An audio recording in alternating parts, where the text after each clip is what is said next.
Bob Marley's legacy continues to live on through his timeless music, but behind the scenes, his passing left a deep and lasting pain in the life of his beloved wife. For many years, she carried heavy burdens and private struggles that stayed with her long after the world mourned the reggae icon.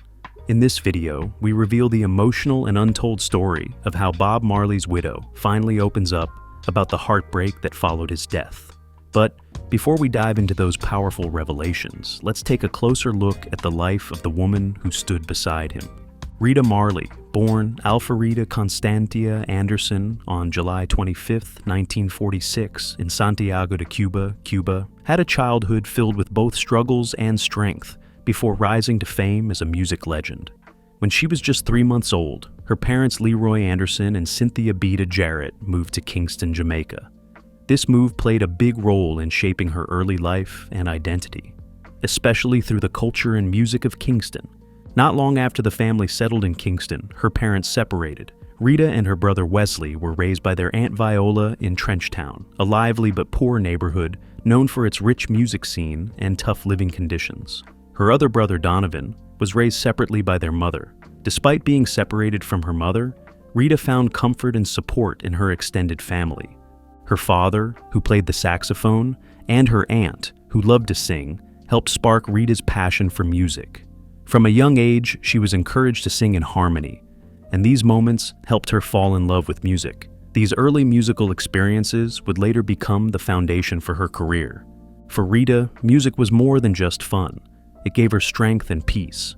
Church was an important part of her life growing up, and singing in the choir helped her feel connected and uplifted. She often described music as a spiritual experience, and she held on to songs like The Lord's Prayer as favorites well into adulthood. This deep spiritual connection would guide her later work in music and her desire to bring people together through her voice.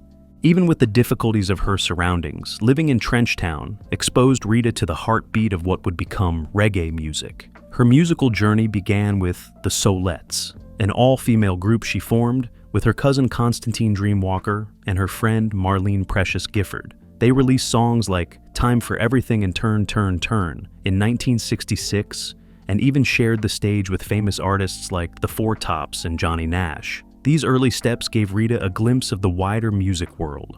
Before she became known around the world, Rita Marley's strong voice and natural talent for singing caught the attention of Bob Marley, who was quickly rising in the reggae music scene.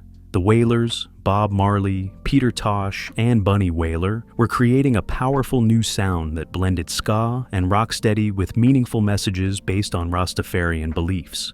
Rita first connected with Bob through music, but their relationship soon became personal. They got married in 1966, and Rita became not only his life partner, but also an important part of the growing reggae movement that would later reach people all over the world. In the early 1970s, Rita's role in music grew even more when she teamed up with Marcia Griffiths and Judy Mowat to form the I-Threes. This all-female vocal group became the backing singers for Bob Marley and the Wailers, adding rich, soulful harmonies that helped shape the band's unique sound. The I-Threes went on to become one of the most influential female groups in Jamaican music history. During this time, Rita also co-wrote some of Bob Marley's beloved songs, showing her creative side and helping to spread reggae music and culture worldwide. After Bob Marley died in 1981, Rita stepped out more fully as a solo artist and businesswoman. That same year, she released her first solo album, Who Feels It Knows It, which featured the groundbreaking single One Draw. This song became the first reggae track to reach #1 on the Billboard disco charts, proving that Rita could shine in her own right and reach a global audience beyond her husband's legacy. She followed up with other solo albums like Harambe and the highly praised We Must Carry On, released in 1992. This album earned her a Grammy nomination and mixed political and social themes with messages of love and strength. It also included 4 songs written by Bob Marley, 2 of which had never been released before. These songs highlighted Rita's role in keeping Bob Marley's musical spirit alive while adding her own voice and message. Her music has been described as a mix of jazz, blues, soul, R&B, and reggae, showing her wide range and deep passion for uplifting music. Beyond her work as a singer, Rita became a powerful force in the Jamaican music industry. She bought Federal Records, the first recording studio in Jamaica, where Bob Marley had recorded his first song, Judge Not, back in 1962. She turned it into Tough Gong Recording Studios, which grew into one of the biggest and most important studios in Jamaica. This move made Rita a key figure not just in performing music, but also in producing and supporting it from behind the scenes. Rita also played an important role in supporting the next generation of Marley musicians. She helped manage and produce music for the Melody Makers, a group made up of Bob Marley's children. This group went on to win Grammy Awards, and Rita's guidance helped continue the Marley musical legacy, keeping the message and music alive through their voices. However, like every hero, she faced challenges along the way. But before we talk about that, let's take a step back and look at the life of her husband, Bob Marley, and the path he walked. Born Robert Nesta Marley on February 6, 1945, in the small farming village of 9 Mile in St. Ann Parish, Jamaica, Bob was the son of Cedella Malcolm, a young black Jamaican woman, and Norval Sinclair Marley, a white Jamaican of English background who worked as a plantation overseer. Norval was much older than Cedella, reportedly in his 60s when Bob was born. He provided little support and died when Bob was only 10 years old. The absence of a father figure deeply affected Bob's childhood. He was mainly raised by his mother, an extended family in a rural setting filled with African American traditions and spiritual beliefs. The culture of 9 Mile strongly shaped Bob Marley's early life. His grandfather, Omariah Malcolm, was a respected farmer and bush doctor who practiced herbal medicine and spiritual healing. These traditions, rooted in African ancestry, influenced Bob's worldview and gave his music a mystical and cultural depth. Although life in 9 Mile was peaceful in some ways, it was also marked by poverty and the struggle of growing up without a father. Bob briefly lived in Kingston with his father's relatives, but his mother brought him back to 9 Mile when she found out he wasn't going to school. Around the age of 12, he moved permanently to Kingston to join his mother, who had settled in Trenchtown. This neighborhood was very different from the countryside. Trenchtown was overcrowded and poor, with many social problems such as violence and poor sanitation. Still, it became the place where Bob's musical journey truly began. The hard life there exposed him to the pain of urban living, but also to a rich culture where music was a way to cope, express, and resist. While living in Trenchtown, Bob Marley attended school for a short time, but left around the age of 14. He soon became deeply involved in the local music scene, where he was influenced by Jamaican folk, ska, and American rhythm and blues. Artists like Fats Domino, Ray Charles, Elvis Presley, and the Drifters inspired him through radio and records. One of the most important influences in Bob's early musical journey was his friend Neville Bunny Livingston, later known as Bunny Wailer, who also came from 9 Mile and shared his passion for music. Together, they practiced and built their musical dreams. Under the mentorship of Joe Higgs, a respected local musician and teacher, Bob improved his singing and learned to play the guitar. It was also through Higgs that he met Peter Tosh, another future bandmate who would help form one of the most legendary groups in reggae history. Bob Marley's first steps into recording began in the early 1960s. At just 17 years old, he recorded his first single, Judge Not, in 1962. The song, produced by Leslie Kong, carried a moral message and reflected the traditional wisdom passed down from his grandfather. Although it did not become a commercial hit at the time, it was one of the first reggae tracks to gain attention. Around this same period, Marley formed the Wailers with Peter Tosh and Bunny Wailer. They began by playing ska and rocksteady, which were the most popular music styles in Jamaica during the early 1960s. Their first big hit came in 1964 with the song Simmer Down, which reached #1 on the Jamaican charts and made them one of the most important voices in the country's growing music scene. The Wailers stood out for their powerful lyrics and unique rhythmic style that later developed into reggae. Their debut album, The Wailing Wailers, released in 1965, featured songs like Rude Boy and Put It On. These tracks blended youthful spirit with messages about real social struggles. Although they gained popularity in Jamaica, it wasn't until the early 1970s that Bob Marley and the Wailers began to receive international attention. Their deal with Island Records and the release of the albums Catch a Fire and Burnin' in 1973 introduced their music to a wider audience. These records mixed reggae with rock elements, helping the group appeal to people around the world.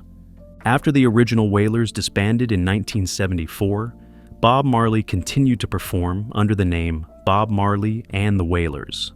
That same year, he released Natty Dread, the first album recorded without Peter Tosh and Bunny Wailer. This album also introduced the I-Threes, a trio of talented female vocalists, Rita Marley, Marcia Griffiths, and Judy Mowat, who added rich harmonies to the music. Natty Dread featured several of Marley's most famous songs, including No Woman, No Cry, which became even more popular with the live version released in 1975. Around this time, Bob's music began to reach a much larger audience, helped in part by Eric Clapton's successful cover of I Shot the Sheriff, which brought reggae into the mainstream. In 1976, Marley released Rastaman Vibration, which became his first album to chart in the United States. It reached the top 50 on the Billboard Soul charts and helped solidify its reputation around the world. The album's mix of political messages and spiritual themes struck a chord with fans everywhere. Even as his fame continued to grow, Bob Marley's health began to decline. In 1977, he was diagnosed with acral lentiginous melanoma, a rare and aggressive type of skin cancer. Despite the illness, he kept touring and making music. In 1978, he released Kaya, an album that showed a softer and more spiritual side of his artistry. This was followed by Uprising in 1980, which included one of his most powerful songs, Redemption Song. His final tour that same year broke attendance records across Europe and North America, showing just how deeply his music resonated with people from all walks of life. Marley's last performance was in Pittsburgh in September 1980, shortly after he learned that the cancer had spread throughout his body. Bob Marley passed away on May 11, 1981, in Miami, Florida. Though he died young, his music lived on and continued to grow in influence. The release of the Legend compilation album in 1984 introduced his work to a new generation and became the best-selling reggae album of all time. Marley's impact went far beyond music. He became a global symbol of resistance, unity, and freedom. He received several honors after his death, including being inducted into the Rock and Roll Hall of Fame in 1994 and receiving the Grammy Lifetime Achievement Award. If you are enjoying this video, appreciate it by giving it a thumbs up, and if you have not subscribed, what are you waiting for? Hit that subscribe button. Returning to the challenges both Bob and Rita Marley faced, one of the most serious was a period of political tension in Jamaica. On the night of December 3rd, 1976, just 2 days before the Smile Jamaica concert, 7 armed men stormed Bob Marley's home at 56 Hope Road in Kingston. They opened fire on Bob, Rita, and other members of his team. Rita Marley was shot in the head while sitting in her car in the driveway. The bullet missed her brain by less than an inch. Bob was shot in the chest and arm, while his manager Don Taylor and band staff member Lewis Griffiths were also wounded. Thankfully, no one was killed, but the attack left lasting physical and emotional scars on everyone involved. The attempted assassination was believed to be politically motivated. At the time, Jamaica was deeply divided between the two main political parties, the Jamaica Labour Party and the People's National Party. The Smile Jamaica concert was meant to bring people together and ease tensions, but some saw Marley's message of unity as a threat. His perceived closeness to PNP leader Michael Manley may have made him a target. Although the attack shocked the nation, the shooters were never arrested or brought to justice, leading to many conspiracy theories and public suspicion of political involvement. Despite her serious injury, Rita Marley showed incredible strength and courage. Just 2 days after being shot, she stood on stage with Bob Marley at the Smile Jamaica concert. With a blood-stained bandage wrapped around her head, she became a symbol of resilience and dedication to peace. Her bravery inspired many. Years later, her son Ziggy Marley reflected on that powerful moment, saying, "Even a bullet in her head couldn't stop her from serving that higher purpose." This act of determination helped shape the Marleys' legacy, not only as music legends, but as symbols of hope and resistance during a difficult time in Jamaica's history. The attack also had a deep effect on their personal lives and careers. After the concert, Bob Marley left Jamaica and spent time in self-imposed exile in England. There, he recorded some of his most well-known songs and albums, including Exodus. This album blended reggae with blues, soul, and British rock influences. It was both a critical and commercial success and featured timeless songs like Jamming, Waiting in Vain, and One Love, all of which became global anthems for peace and unity. Rita stood by Bob during this period, supporting his work and legacy while also recovering from her injuries. But beyond the external struggles, Bob and Rita also dealt with challenges within their marriage. They were married in 1966 and stayed together until Bob died in 1981, a span of 15 years. However, their relationship was far from simple. Behind their shared musical success and public image were personal difficulties, including emotional strain, infidelity, and moments of conflict. One of the biggest issues they faced was infidelity on both sides. Bob Marley fathered several children with different women during their marriage. Rita also had children outside their marriage, one before marrying Bob, and two during their time together. While unusual, this arrangement seemed to be accepted by both of them to some degree. It reflected a complicated and non-traditional relationship. Bob often spoke about his love for children and took a natural view of relationships and love. He adopted Rita's daughter Sharon as his own, showing a willingness to blend their family despite the complexities. Still, the emotional cost of these experiences was heavy.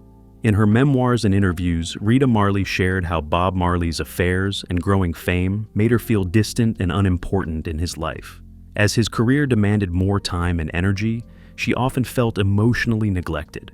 The constant travel, public attention, and weight of his global influence took him further from their home, leaving Rita to face feelings of loneliness and emotional isolation on her own. But the pain went even deeper. Beyond the emotional neglect and infidelity, Rita also endured physical and verbal abuse during their marriage, a painful and often hidden part of their relationship. Both Bob Marley's former manager Don Taylor and Rita herself spoke about violent episodes, including one where a hotel room was badly damaged after a brutal argument. One of the most disturbing details came from Rita's own words. She revealed that Bob once forced her into sexual activity against her will. That traumatic moment led to the birth of their daughter Stephanie in 1974, whose paternity has been debated. Jealousy also added strain to their marriage, especially when it came to Rita's friendship with Jamaican soccer player Owen Idley. These events painted a much more complicated and painful picture of their private life, far different from their public image. Despite all of this, Rita Marley remained a constant presence and a powerful support behind Bob's career. Many have described her as the quiet force that kept everything together. During times of political unrest, personal challenges, and the non-stop pressure of international stardom, she held the family together. While their marriage was full of difficulties, it also had moments of deep connection and purpose. Their shared commitment to music, their Rastafarian beliefs, and their passion for social change helped keep their bond alive, even as it defied traditional ideas of marriage. Their relationship was complex, shaped by love, pain, culture, and the demands of public life. As for Bob Marley's career, his musical success and lasting impact have made him a global icon, both as a reggae artist and a symbol of cultural pride and resistance. Although he never won a Grammy during his lifetime, mainly because the Best Reggae Album category was not introduced until 1985, his legacy has been honored in many powerful ways. In 2001, he received the Grammy Lifetime Achievement Award, a tribute to his influence and contribution to music and culture. Bob Marley was recognized during his lifetime as well. In 1976, Rolling Stone magazine named the Wailers Band of the Year, showing their powerful influence on the global music scene. His message of peace and justice reached far beyond music, and in June 1978, the United Nations awarded him the Peace Medal of the Third World for being a voice for the oppressed across the world. In February 1981, just months before his passing, the Jamaican government honored him with the Order of Merit, the country's third highest national award, recognizing his cultural impact and national importance. One of the most notable honors after his death came in 1994 when Bob Marley was inducted into the Rock and Roll Hall of Fame, confirming his place among the most influential musicians in history. In 1999, his album Exodus was named Album of the Century by Time magazine, showing the long-lasting cultural and artistic value of his work. Marley was also one of the first artists inducted into the UK Music Hall of Fame, showing his reach beyond Jamaica. the BBC named his song One Love the Song of the Millennium, and in a BBC poll, he was voted one of the greatest lyricists of all time, proving his lyrical talent and global appeal. In 2001, Marley received a star on the Hollywood Walk of Fame, honoring his influence on world music and popular culture. In 2006, London honored him with a blue plaque at his first UK home in Ridgemount Gardens. This was supported by the Mayor of London and the Nubian Jack Community Trust, and reflected Marley's influence beyond music and beyond Jamaica. In 2010, his album Catch a Fire was added to the Grammy Hall of Fame, further highlighting its historical and artistic importance within the reggae genre.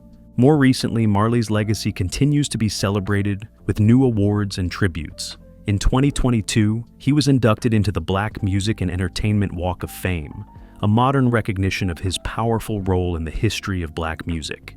In 2025, Marley received his first official Grammy Award for Best Reggae Album with Bob Marley, One Love, music inspired by the film Deluxe. This album, which featured modern artists reimagining his timeless songs, was released by Tuff Gong and Island Records. It won at the 67th Grammy Awards held at the Crypto.com Arena in Los Angeles, more than 40 years after Marley's death.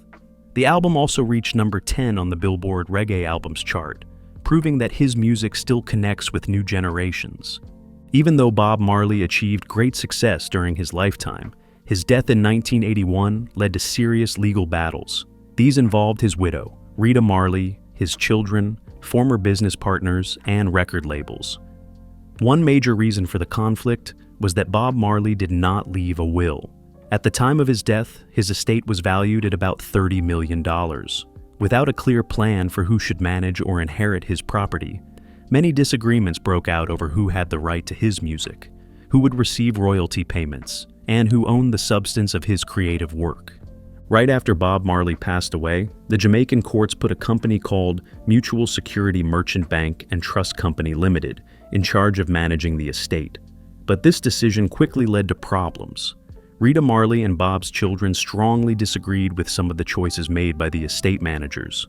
One key issue was the sale of Bob's assets to an American company for just $8.2 million, which the family believed was far below their true value. Although their initial legal challenges were rejected in Jamaican courts, the family took the case to the Privy Council in the United Kingdom. The council sided with the family, canceling the sale and demanding that the assets be advertised more widely to find their real market worth. This was a major win for the Marley family and helped protect Bob's legacy from being taken over too soon by outside companies. One of the most serious and troubling parts of this long legal fight involved claims against Rita Marley herself. According to court records and various reports, Rita was accused of forging Bob Marley's signature on documents. These papers supposedly transferred ownership of some of his companies in the British Virgin Islands to her before he died. These companies brought in a large amount of royalty income and were considered part of Bob's personal property that should have gone into his estate. The documents were backdated to make it seem like Bob had signed them in 1978, well before his death. This act was meant to keep those assets from being included in the estate. Bob's lawyer and accountant were also involved in this plot, which was intended to move millions in royalties away from the estate and its rightful heirs. In the end, both the lawyer and accountant were found guilty of fraud and conspiracy. Rita Marley admitted to her role in the scheme and was removed from any control over the estate. Even after this major setback, Rita Marley remained deeply involved in trying to protect Bob Marley's legacy. Together with his children, she came up with a smart plan to regain control over the valuable musical assets. Knowing they didn't have enough money to compete with big companies, the family chose to give up the chance for quick profit and instead took partial ownership of the estate. This allowed them to stay involved in decisions about Bob's music and future earnings. To help secure money for Bob's younger children, Chris Blackwell, the founder of Island Records, stepped in with a loan that gave each child about $1 million when they became adults. This plan helped the family keep control of Bob's catalog, while also protecting the financial future of his children. However, Blackwell's involvement was not without criticism. Some family members believed he was using Bob's legacy for his own benefit, especially since he controlled a large part of the music catalog and its royalties. The legal challenges didn't end with just the music rights. There were also disputes over using Bob Marley's name, image, and likeness. In the 1990s, the Jamaican Supreme Court decided in favor of Rita Marley and the children. The court confirmed that they had the right to earn money from Bob's identity and public image. This decision made a huge impact. It gave the family control over Bob's global brand, allowing them to share his message and music in their own way. It also brought some financial stability to the estate. With things more settled, Rita Marley was able to focus more on charity, especially through the Rita Marley Foundation, which helps fight poverty and hunger. While these legal battles were ongoing, Rita Marley also faced criticism from the public and media. News reports often painted her in a negative light, and even some family members, including Bob Marley's mother, Cedella Booker, accused her of having a black heart because of the estate issues. Still, Rita always said her actions were meant to protect her family and preserve Bob Marley's legacy. Her strength in handling these tough legal and family matters has been recognized as a key reason the Marley family stayed united and kept their cultural influence strong. Unfortunately, Rita Marley later faced serious health problems. In September 2016, she suffered a stroke while attending an event in Miami, Florida. This became a major turning point in her life. The stroke affected her movement and speech, and she had to step back from her active role in managing Bob's legacy and her charity work. During her recovery, she stayed out of the public eye for a while, but even with such a difficult setback, Rita showed great strength. In March 2019, she made a public appearance at an awards ceremony in Kingston, joining Marcia Griffiths and Judy Mowat to receive the iconic award from the Jamaica Reggae Industry Association. Along with the stroke, Rita Marley has also dealt with other health problems like high blood pressure, which stress can make worse. After years of hard work and activism, these health struggles reminded her of the importance of rest and self-care. Still, Rita continues to be a powerful and respected figure in the reggae world and beyond. She remains an inspiration through her strength and dedication to keeping Bob Marley's legacy alive and pushing forward with her foundation's mission to support people in need. What are your thoughts on the challenges Rita Marley faced and the strength she showed in overcoming them? Share your thoughts in the comments below. Don't forget to like, subscribe, and hit the notification bell so you never miss out on our latest content.